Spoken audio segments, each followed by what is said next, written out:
Blessed day. It's a great day and we are happy. Nakasama namin kayo ngayon. Thank you for being with us and please stay and we believe that when we pray, mighty things shall happen. This is Pastor Jay Nasuelo greeting you a blessed day. Praise God! Ano man ang nangyayari sa ating buhay? Ano man nangyayari sa mundong ito? Amen? May taghirap man, may mga virus man, katulad man nakaraang panahon, amen? Marami man pagsubok na hinaharap, may kahirapan man o digmaan, may mabuting balita ang Diyos sa atin. Binigyan tayo ng Diyos ng bagay, mga bagay, para baguhin ang mga ito. Alam niyo kung ito, ano ito? Ito ay ang panalangin. Amen?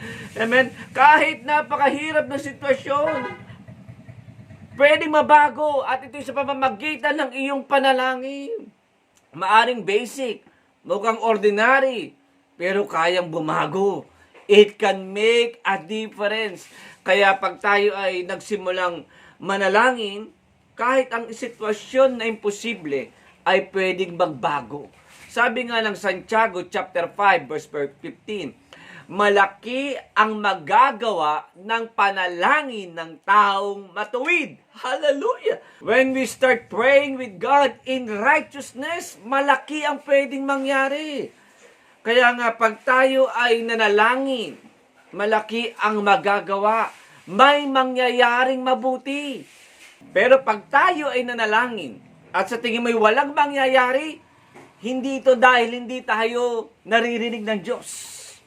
Amen? O hindi ka gustong sagutin ng Diyos. Bagkus baka pag tayo nanalangin, amen, hindi tayo nakakatanggap kasi hindi tayo nananalangin ayon sa prinsipyo o ayon sa kanyang salita. Sabi nga ni Jesus in John 14 verse 13, at ano man hilingin ninyo sa pangalan ko ay gagawin ko. So sinabi ni Jesus, ano mang hingin natin sa name niya, gagawin niya. So we just need to put trust on it. Kaya ako nagsasabi, parang kapag nanalangin, parang walang mangyari. Kasi minsan, hindi ka naniniwala may mangyayari. So when you start praying, you need to believe that things will happen. Maliwalang na tinuturo dito, natutugon ang Diyos. Amen? Maliwanag na may mangyayari pag tayo ay nanalangin. Kaya nga sa araw na ito, pag-aaralan natin, paano ba manalangin nang may mangyayari? Hallelujah! Pag pray tayo, then something will happen. Amen? May magbabago. And today we will learn 4 na hakbang. Hallelujah! Sa isang mabisang panalangin. Praise the Lord! So today, let us open a scripture in Matthew chapter 7, verse 7. Basahin natin yan sa Tagalog. Mateo 7:7. Ang sabi dito ng Bible, humingi kayo at kayo'y bibigyan. Humanap kayo at kayo'y makatagpo. Kumatok kayo at kayo'y pagbubuksan. Sapagkat ang bawat humihingi ay tatanggap at ang bawat humahanap ay makakatagpo. Ang bawat kumakatok ay pagbubuksan. Verse 9. Bibigyan ba ninyo ng bato ang inyong anak kapag siya'y humihingi ng tinapay? Bibigyan ba ninyo siya ng ahas kapag siya'y humihingi ng isda? Kung kayo'y masasama, ay marunong magbigay ng mabubuting bagay sa inyong mga anak. Gaano pa kaya ang inyong amang nasa langit? Hallelujah! Bibigyan niya ng mabubuting bagay ang sino mang humihingi sa kanya. Gawin ninyo sa inyong kapwa ang nais ninyong gawin nila sa iyo. Ito ang buod ng kautusan at ng mga isinulat ng mga propeta. Tayo pa yung manalangin. Aming Ama, sa oras nito, samahan mo kami ng iyong Espiritu Santo. At maunawaan namin ang nais mong ituro sa araw na ito sa buhay namin. Gabayan mo kami at makita namin yung 4 na mabisang hakbang para kapag kami nanalangin sa iyo, may mangyayari. Maraming salamat po, Lord. Hinihingi po namin ito sa pangalan ni Jesus. Amen and amen. Sa araw na ito, sasabihin ko po sa inyo, kapag tayo'y nanalangin, may mangyayari. Hallelujah! At ito ay may 4 na hakbang tungo sa isang answered prayer. And this is number 1. Mateo 7:7, sabi ng scripture doon, humingi ka sa Diyos. Praise God. So if you want to receive, you need to ask. Sabi nga sa Mateo 7:7, humingi kayo at kayo'y bibigyan. Hallelujah! So, mukhang simple. Amen? So, ang susi dito, amen, humingi ka lang sa Diyos. Kasi yan yung pangako ng Panginoon. Maring sabihin na, Pastor, napaka naman yung procedure. Oo, yun. Yan ang pangako ni Jesus sa atin. Si Jesus mismo nagsabi nito, na pag tayo ay humingi, tayo ay tatanggap, siya ay tutugon. Kaya ano man pinagdadaanan natin ngayon, ihingi natin sa Lord dyan. At naniniwala ko, maaring wala mang mga bagay na tumatakbo sa atin na sagot sa lahat ng ating pinagdadaanan. Ano mang paraan na ayusin ang sitwasyon, maaring wala ka ngayon. Pero pag nag-umpisa ka nga manalangin, naniniwala kung may mangyayari. Tutugon ng Diyos at tutulong ang Diyos sa atin. Kaya nga pag tayo ay nanalangin, at sa tingin mo ay hindi ka tatanggap, baka isang bagay na gusto ko idiin sa inyo. Baka hindi ka humihingi. Kaya humingi ka. O kaya naman baka naman pag humihingi ka, hindi ka sigurado sa hinihingi mo. Hallelujah. Sabi nga sa Santiago chapter 1, verse 7 and 8, huwag umasang tatanggap ng anuman mula sa Panginoon ang taong pabago-bago ang isip at di alam kung ano talaga ang nais niya. Hallelujah!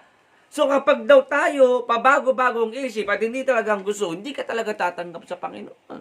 Kaya nga sa buhay natin ito, pag tayo ay manalangin sa Diyos, isang bagay na tinuturo ng Lord sa atin, siguraduhin mo kung ano gusto mo. Dapat maliwanag. Hindi pa bago-bago ang gusto. Amen? Kasi madalas pag humihingi tayo sa Diyos, hindi specific. Ano ba talaga? Amen? Minsan, nagre-request tayo sa Lord, Lord, bless mo ko. Oh, simple si Christ. In Jesus' name, Lord, hinihingi ko yan. Bless ka. Kinabukasan, Lord, ba't wala pa rin yung blessing ko? Ano ba yung blessing na hinihingi mo? Nagising ka nga sa umaga, di ba blessing yun? May kinain ka, di ba blessing yun? Kasama mo pamilya, di ba blessing yun? Malusog ka, di ba blessing yun? Ano pa blessing ang gusto mo? Baka hinihingi mo pera. Sabihin mo sa Diyos, Lord, kailangan ko ng pera. Ganun ka-specific. Magkano ba? Sabihin mo rin, Lord, kailangan ko ng ganito. Pastor, alam naman ni Jesus yun. Alam naman ni Lord ko ano hihingiin ko. Ba't kailangan ko pang humingi? Alam naman niya yung kailangan ko. Bakit ko kailangan hingiin? Tandaan nyo to. Yan ang prinsipyo ng langit. Hindi ako nagsabi nito. Si Jesus. Humingi ka at ikaw ay bibigyan. Hanggat hindi mo hinihingi ng sigurado ang isang bagay, mahirap magkaroon. Kung gusto mo magkaroon ng magandang kinabukasan ng iyong mga anak, hingi mo sa Lord, Lord, itong mga anak ko, bigyan mo sila ng magandang kinabukasan, magandang buhay. Amen? Makatapos sila sa pag-aaral nila, makakuha sila ng magandang pagkakataon, at bigyan mo sila ng mga bagay na pagkakataon na umunlad at makapaglingkod sa iyo. Grabe, di ba? Sigurado. Hindi lang basta, Lord, i-bless mo ang anak ko. Ay, naku, sinasabi ko sa inyo, yan ang sinasabi ng Biblia sa atin ngayon. Higiin mo. Huwag kang mahihiya. Hallelujah. Kaya nga kung gusto mo ng bagong sasakyan, sabihin mo kay Lord. Baka sabihin mo, gusto nga ng Lord, gusto ko ng sasakyan. Ibinigyan ka ng bike, galit ka na naman.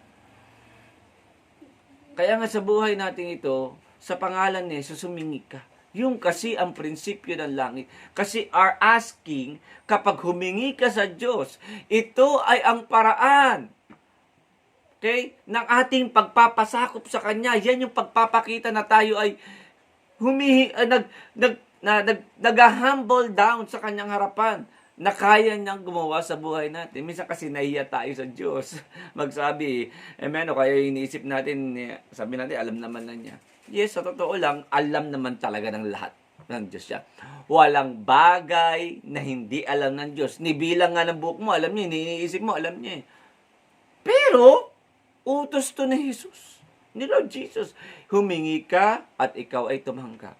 Kaya ngayon, isang hamon tayo ng Diyos ngayon, humingi ka sa Diyos, huwag kang mahihiya, pribilehiyo yan, ibinigay niya sa atin. Kaya nga, hamon ko lang sa inyo, ang mabisang paghingi at pag may gusto tayo sa Kanya, okay, humanap tayo ng salita ng Diyos tungkol sa gusto natin, amen, na ipanalangin sa Diyos, sa Biblia, kung merong verse, sabihin nyo kay Lord yan, sabay hingi. Diba? Kapag humaharap ka ng mga matitinding pagsubok na sabi mo, Lord, parang hindi ko na kaya, Lord. Ang bigat, ang hirap. Eh, pero buksan mo yung Biblia mo, sinabi sa Philippians chapter 4, na magagawa natin ang lahat sa tulong ng Diyos. I can do all things through Christ who give me strength. Kaya pag humarap ka sa Lord, Lord, bigyan mo ko ng lakas na sa lahat ng pagsubok na ito, pananagumpay ako dahil sinabi mo sa Pilipos 4, na bibigyan mo ko ng lakas para mapagtagumpay ito. At sabi mo sa unang Korinto, I am more than conquerors in Christ Jesus, kaya magtatagumpay ako. At sigurado yun. Amen, makikita nyo ang kalooban ng Diyos at tatanggap ka mula sa Panginoon. That's number 1. Humingi ka sa Panginoon. Amen. Hallelujah. Okay? Number 2. Hanapin ang Diyos. Yan kasi ang minsan na nagiging issue sa Mateo 7:7. Amen. Kaya minsan iba nahihiyang humingi. Kasi natatapos sa paghingi. Nakakalimutan humanap. Anong humanap, Pastor? Hanapin ang Diyos na nagbibigay. Sabi ni Jesus, humanap kayo at kayo makatagpo. Kumatok kayo at kayo pagbubuksan. Sabi sa Mateo 7:7. Para tumanggap kayo, amen, pag kayo ay nagpray, huwag lang kayong hihinto sa paghingi.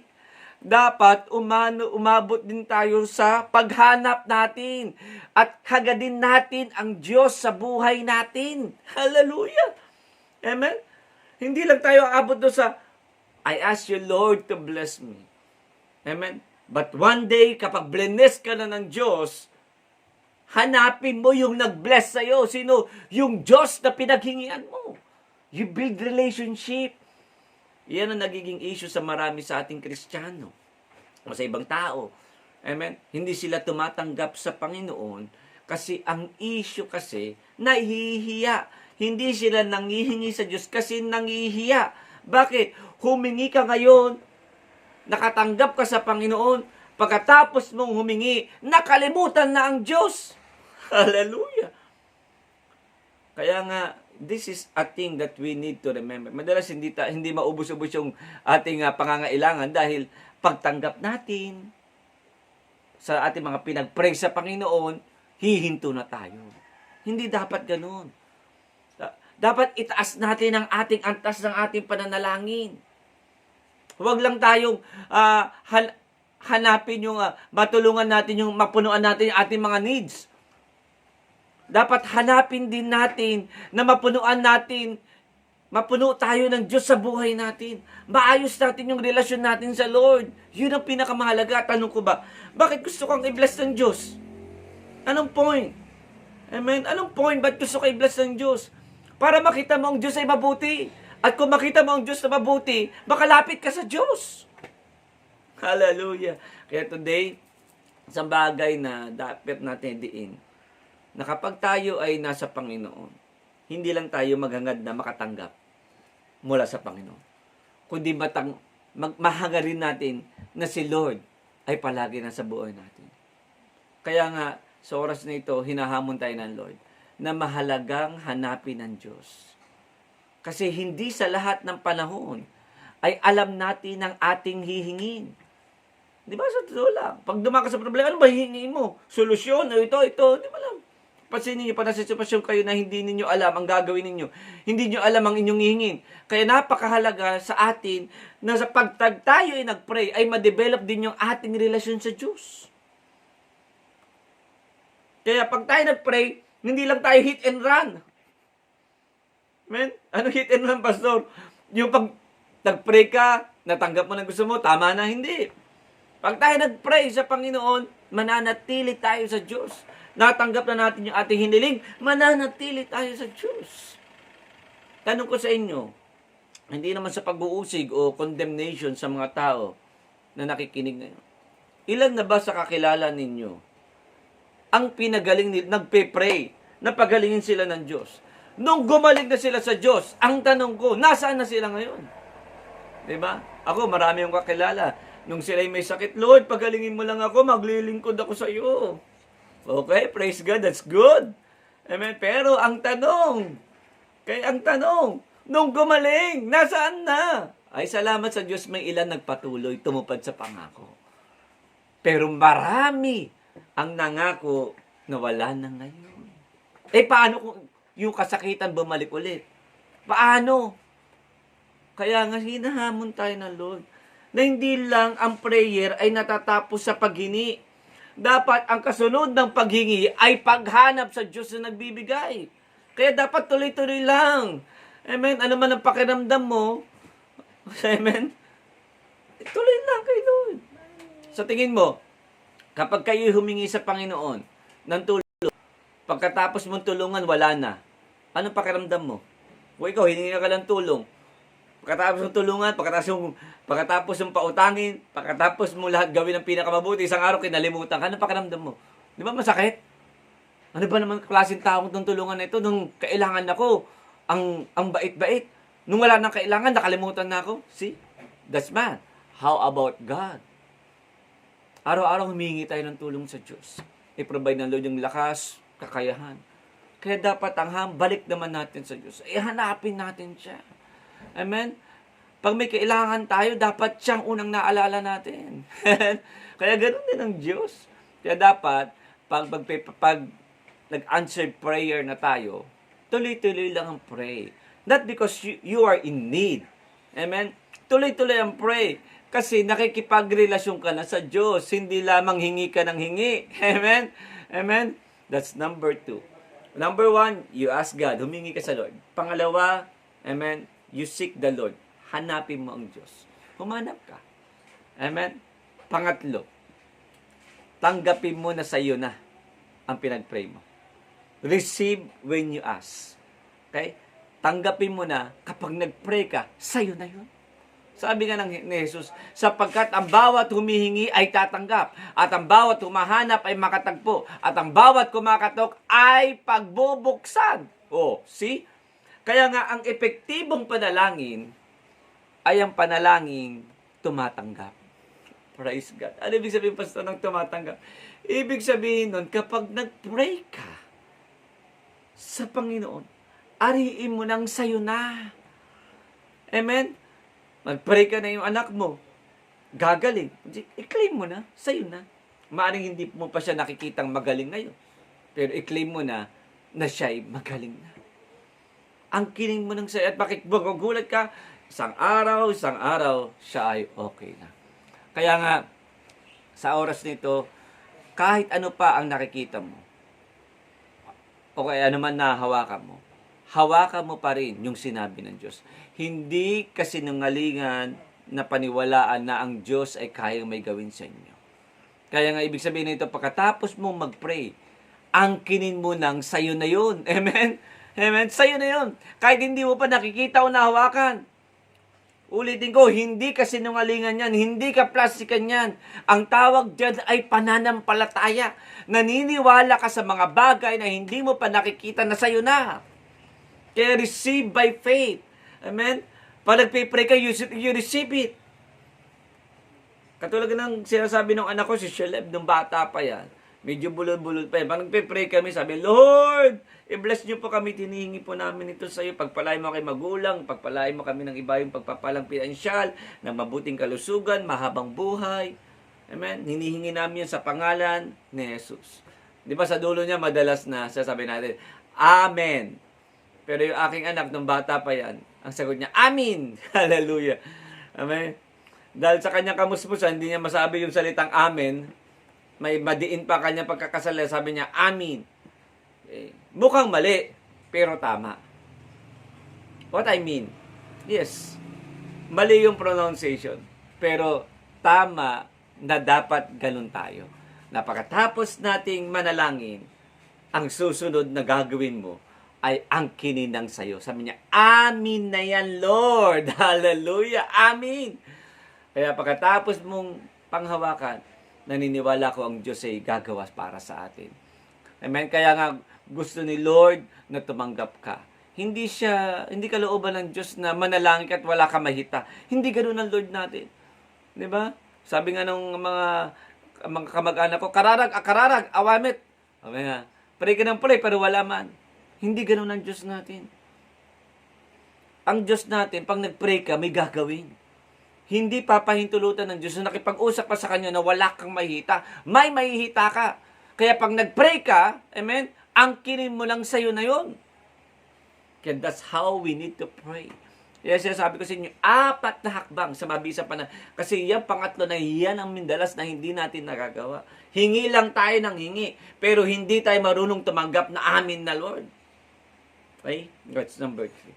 And number 4, amen, isa sa mahalagang hakbang din sa isa mabisang panalangin ay dapat mabilis kang magpatawad. You fast to forgive.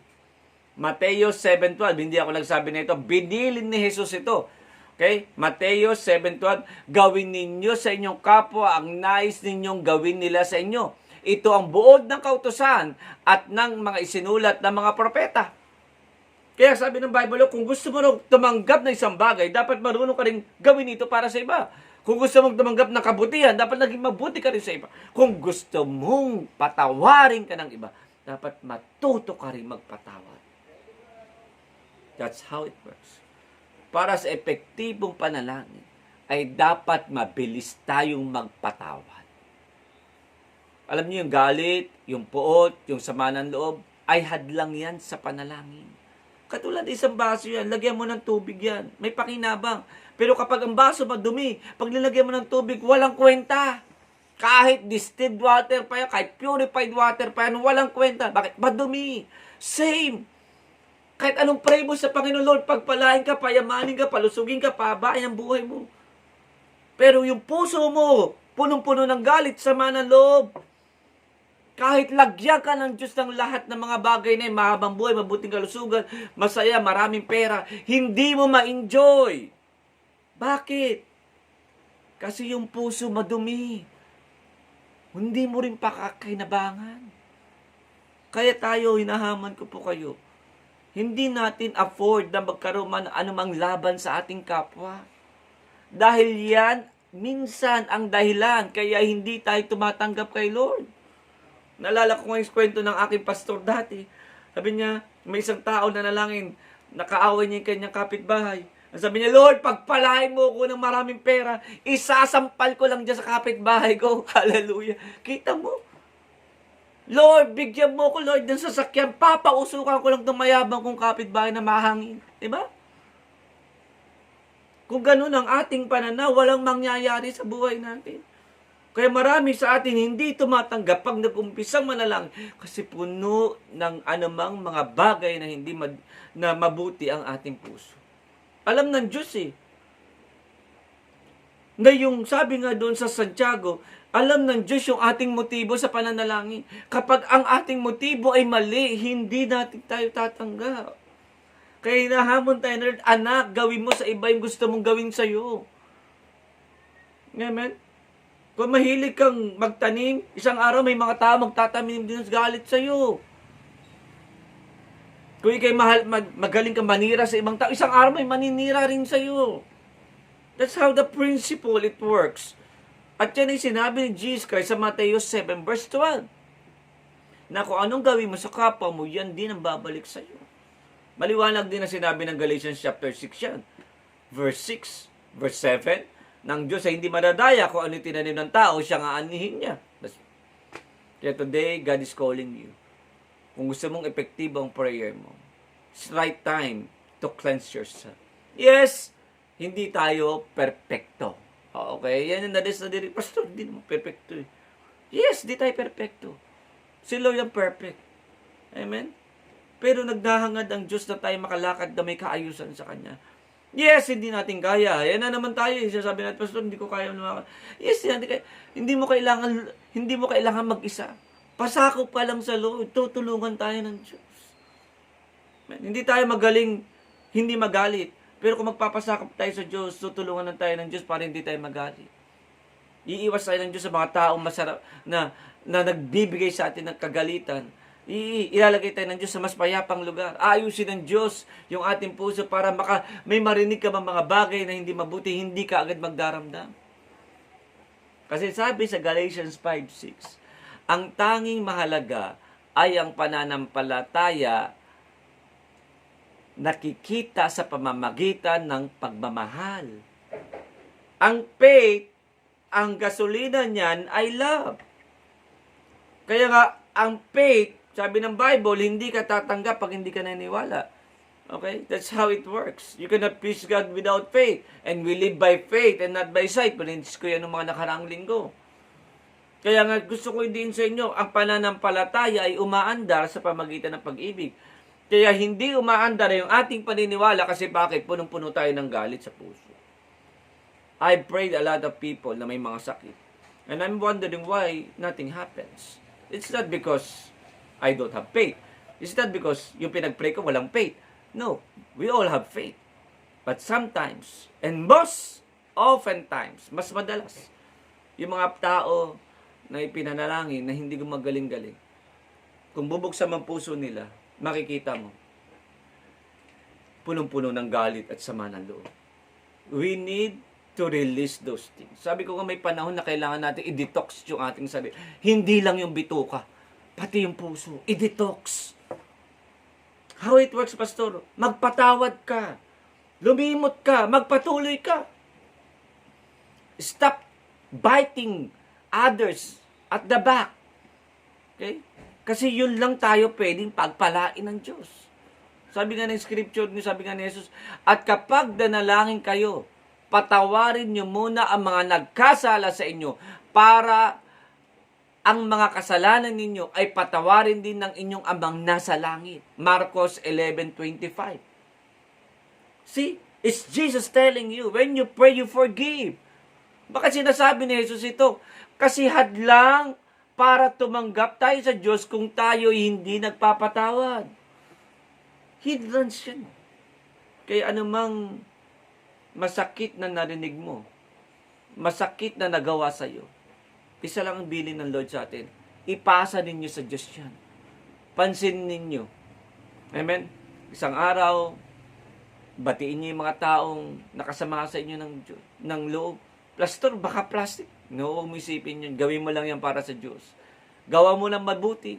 Patawarin nyo sila. Not because you like it. It's not because you forget what they have done. You do it for the Lord. Amen? You do it for the Lord. Kasi yun ang kalooban ng Diyos.